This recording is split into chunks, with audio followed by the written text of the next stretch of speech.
gebrauchten runden Daumen. Sie lebt mit diesem wunderschönen, sehr lustigen, großen Rüden, der, ja, dieser Rüde ist wirklich ein hübscher Bub und total freundlich und hat gar keine Berührungsängste.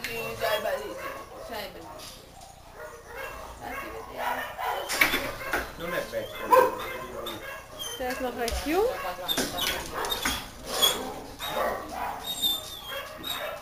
Und diese armen Mausi hier